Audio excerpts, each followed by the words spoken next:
चूंकि केंद्र सरकार में नीतीश कुमार और चंद्रबाबू नायडू की अहम भूमिका रहने वाली है, इसीलिए बीजेपी इनकी मांगों को मान भी लेगी। लेकिन कितनी और किन किन मांगों को मानेगी, ये देखना बहुत अहमियत रखता है। दोनों दलों की लिस्ट के बाद सवाल ये है कि क्या बीजेपी बड़े मंत्रालय सहयोगियों के साथ शेयर करेगी? क्या बीजेपी रेलवे और सड़क परिवहन जैसे मंत्रालय सहयोगियों को देना चाहेगी? पीएम मोदी के विजन को आगे बढ़ाने में कृषि, गरीब कल्याण, युवा मंत्रालयों की अहम भूमिका है। क्या बीजेपी इसे सहयोगियों को बांटना पसंद करेगी? इन सवालों के बीच सूत्रों से जानकारी ये मिल रही है कि जेडीयू को पंचायती राज और ग्रामीण विकास मंत्रालय मिल सकता है। टीडीपी को नागरिक उड्डयन और स्टील जैसे मंत्रालय मिल सकते हैं। शिवसेना शिंदे गुट को भारी उद्योग मंत्रालय मिल सकता है। एनडीए के बाकी सहयोगियों को वित्त, रक्षा जैसे अहम मंत्रालयों में राज्य मंत्री का पद दिया जा सकता है। इसके अलावा पर्यटन, MSME, skill development, science, technology, अर्थ साइंसेज, सामाजिक न्याय और आधिकारिता मंत्रालय भी दिए जा सकते हैं। इसके अलावा बीजेपी को पूर्ण बहुमत नहीं मिला है और अब सरकार एनडीए की बनेगी। ऐसे में सवाल यह है कि क्या बीजेपी को अपने कोर एजेंडे से समझौता करना होगा? एक एक करके हम आपको इन मुद्दों की लिस्ट दिखाएंगे। एक देश, एक चुनाव, बीजेपी इसे लागू करना चाहती है। तो देखिए क्या है बीजेपी के बड़े एजेंडा, वो हम आपको दिखा रहे हैं।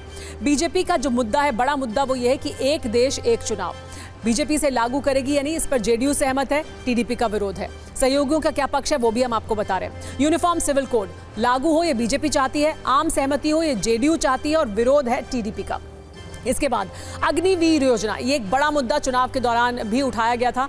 बीजेपी का कोई बदलाव नहीं है, इस रुख को लेकर बीजेपी कोई बदलाव नहीं करना चाहती, लेकिन जेडीयू इस पर पुनर्विचार करवाना चाहती है और टीडीपी का इस पर क्या रुख है साफ नहीं है। नए सिरे से परिसीमन हो, ये एक बड़ा मुद्दा है। बीजेपी चाहती है कि ये लागू किया जाए, जेडीयू का रुख इस पर साफ नहीं है और टीडीपी का इस पर साफ तौर पर विरोध है अभी तक। जातीय जनगणना चुनाव में एक बड़ा मुद्दा रहा और इसने चुनाव को बहुत प्रभावित किया। बीजेपी का कहना है इस पर कोई आधिकारिक बयान और आधिकारिक स्टैंड बीजेपी ने सामने नहीं रखा है, ना विरोध किया है, ना समर्थन किया है। लेकिन जेडीयू ने पहले भी मांग रखी थी और अब एक बार फिर से मांग रखी है कि जल्द कराई जानी चाहिए जातीय जनगणना, और टीडीपी का इस पर क्या रुख है वो साफ नहीं है। तो देखिए अलग अलग मुद्दे हैं और इन मुद्दों पर बीजेपी का और टीडीपी का क्या रुख है वो भी अभी तक कुछ मुद्दों पर साथ हैं तो कुछ मुद्दों पर साफ तौर पर विरोध है।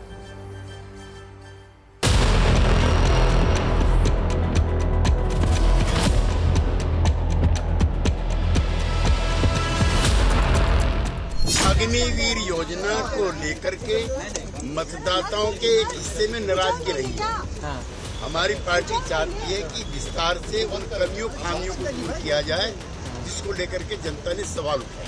अग्निवीर पे समीक्षा की बात कर रहे हैं और यूसीसी पे भी। देखिए पूरी तरह राजनाथ जी ने अपना बयान दिया है, उस पूरी समीक्षा के लिए चिंता किया है।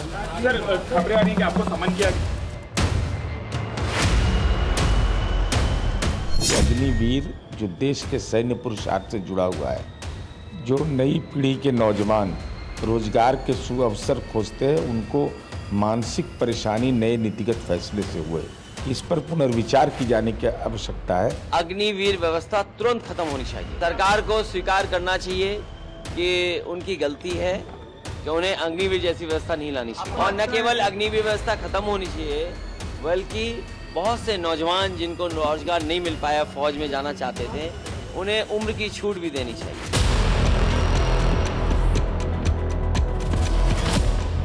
सिविल कोड पर हम इसके विरुद्ध नहीं है, लेकिन जितने भी स्टेक होल्डर्स हैं, चाहे मुख्यमंत्री हो या डिफरेंट पॉलिटिकल पार्टी हो या डिफरेंट सेक्ट्स हो, उनसे बातचीत करके इसका हल निकाला जाए। तो इसके खिलाफ तो पूरा देश है, तो मैं समझता हूँ कि इसमें जो जेडीयू ने कहा है वो ठीक ही कहा है इस बारे में कि अग्निवीर की योजना तुरंत समाप्त होनी चाहिए, लेकिन पहले सरकार तो बनने दीजिए, उसके बाद ही कहेंगे।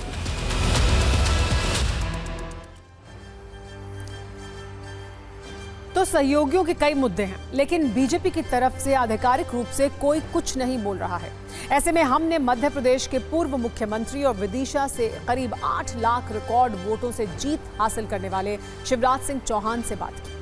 उनसे हमने 400 पार वाले नारे, गठबंधन सरकार और अग्निवीर समेत कई मुद्दों पर सवाल पूछे। सुनिए उन्होंने क्या कहा।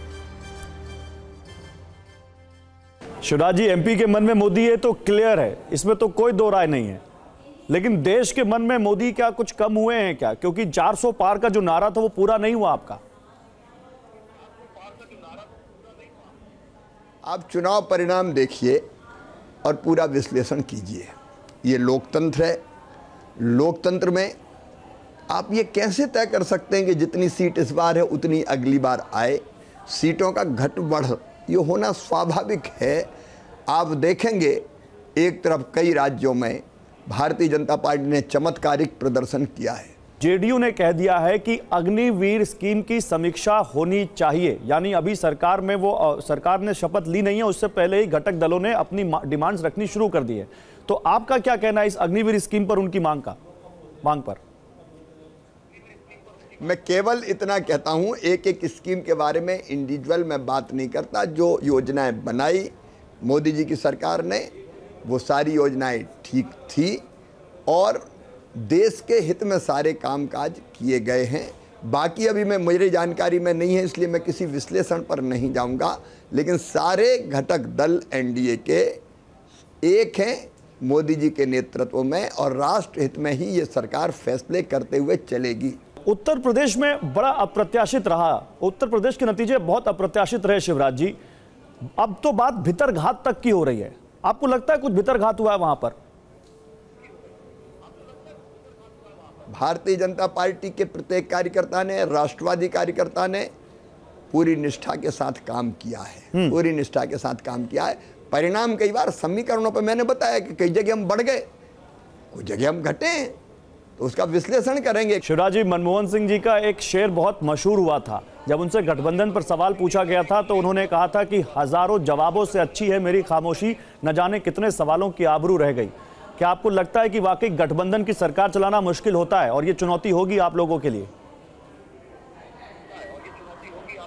मैं उनका आदर करते हुए कहना चाहता हूं कि वो मौन रहते थे, लेकिन प्रधानमंत्री नरेंद्र मोदी जी दुनिया के सर्वाधिक लोकप्रिय नेता हैं और अनंत क्षमताओं के भंडार हैं। वो पूरी सक्षमता के साथ देश चलाएंगे और देश को दुनिया में बहुत आगे ले जाएंगे, विकसित भारत के निर्माण के संकल्प को पूरा करेंगे।